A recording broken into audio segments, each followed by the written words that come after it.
Hi குட்டீஸ், இன்றைக்கி நம்ம ஆர் இனோவேஷன் சேனலில் தமிழ் லெசன் தான் பார்க்க போகிறோம். 6th ஸ்டாண்டர்ட் இயல் 1 டேர்ம் 3 செய்யுள், அதாவது கவிதை பேழை, பாரதம் அன்றைய நாற்றங்கால். ஸோ இந்த செய்யுளோட புக் பேக் ஆன்சர், அதாவது வினா விடை நம்ம இந்த வீடியோவில் பார்க்க போகிறோம். வாங்க வீடியோக்குள்ளார போகலாம்.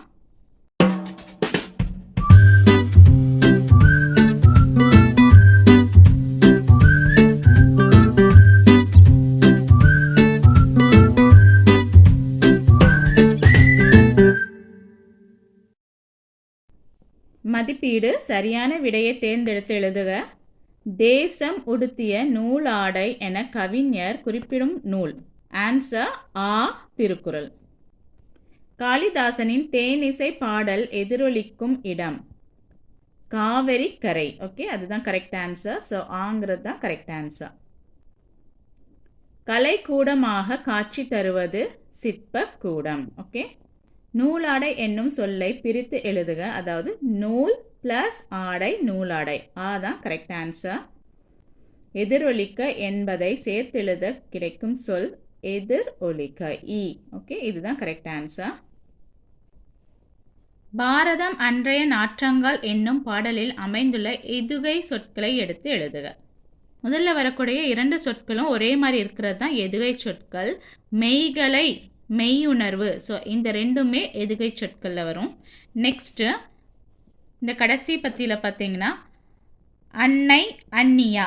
ஓகே, ஸோ அன்னை, அந்நியாங்கிற இந்த 2 சொற்களும் எதுகை சொற்களில் வரும். ஓகே, மெய்களை, மெய்யுணர்வு, அன்னை, அந்நியா, இதுதான் எதுகை சொற்கள்னு எடுத்து எழுதிக்கோங்க.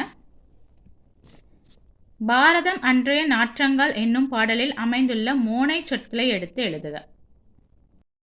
மூனை சொற்கள் புதுமை, பூமி, தெய்வ, தேசம், மெய்களை, மெய்யுணர்வு, காளி, காவேரி, கம்பனின் கங்கை, கன்னி, காஷ்மீர், புல்வெளி, புன்னகை, கல்லை, கட்டி, அன்னை, அந்நிய, அண்ணல், அறத்தின். பாரதம் அன்றைய நாற்றங்கால் என்னும் பாடலில் அமைந்துள்ள இயைபு சொற்களை எடுத்து எழுதுக. இயைபு சொற்கள் என்றால் பாருங்க, புதுமைகள் செய்த தேசம் எது, பூமியின் கிழக்கு வாசல் எது. ஸோ தேசம் எது, வாசல் எதுன்னு ஒரே மாதிரி முடியக்கூடிய சொற்கள் இருக்கு இல்லையா. ஸோ இதுதான் நம்ம என்ன சொல்கிறோம், இயைபு சொற்கள்னு சொல்கிறோம். ஓகே, அப்போ நீங்கள் எது எடுத்து எழுதணும்னா தேசம் இது, வாசல் இது. நெக்ஸ்ட்டு பார்த்தீங்கன்னா நூலாடை, மேலாடை. ஸோ இதோட கடைசி வார்த்தைகள் பார்த்தீங்கன்னா ஒரே மாதிரி முடியுது. ஓகே, ஸோ ரைமிங் வேர்டு நம்ம சொல்லுவோம் இங்கிலீஷில். ஸோ அந்த மாதிரி முடிகிறது வந்து இயைபு சொற்கள். நெக்ஸ்ட்டு எதிரொலிக்க, இசையமைக்க. ஸோ இது எல்லாமே உங்களுக்கு இயல்பு சொற்களில் தான் வரும். பூத்தெடுக்கும், நலம் கேட்கும். ஓகே, ஸோ இந்த 4 தான் வரும், மற்றதெல்லாம் உங்களுக்கு வராது. இதெல்லாம் பார்த்தீங்கன்னா பூக்காடாகி, இங்கே காவியமாக்கிய. ஸோ இதெல்லாமே மாறி தானே வருது. அப்போ இதெல்லாம் இயல்பு சொற்களில் வராது. இந்த 4 மட்டும்தான் நீங்கள் இயல்பு சொற்களுக்கு எடுத்து எழுதணும். தேசம் இது, வாசல் இது, நூலாடை, மேலாடை, எதிரொலிக்க, இசையமைக்க, பூத்தொடுக்கும், நலம் கேட்கும். ஓகே, இந்த 4மே நீங்கள் இயல்பு சொற்கள்னு சொல்லி எடுத்து எழுதிக்கோங்க. குருவினா. தாராபாரதியின் பாடலில் இடம்பெற்றுள்ள கவிஞர்களின் பெயர்களை குறிப்பிடுக. ஸோ திருவள்ளுவர், காளிதாசர், கம்பர். ஸோ இந்த 3 கவிஞர்களையும் அவர் குறிப்பிட்டுள்ளார். ஸோ திருவள்ளுவர், காளிதாசர், கம்பர். குருவினா.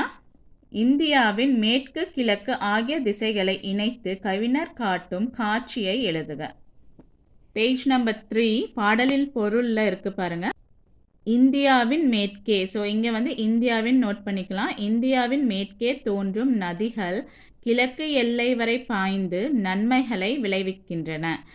சிந்தனை வினா. நம் நாட்டின் முன்னேற்றத்திற்கு மாணவர்கள் செய்ய வேண்டியவை பற்றி சிந்தித்து எழுதுக. ஸோ இதோட ஆன்சரும் நான் கொடுக்குறேன், அதையும் லேர்ன் பண்ணிக்கோங்க. இந்த வினா வந்து சிந்தனை வினா, ஓனாக தான் எழுதணும். நான் உங்களுக்கு ஒரு எக்ஸாம்பிளுக்கு நான் தரேன். இதில் ஏதாவது கரெக்ஷன் வேணாலும் நீங்கள் ஆட் பண்ணிக்கலாம்.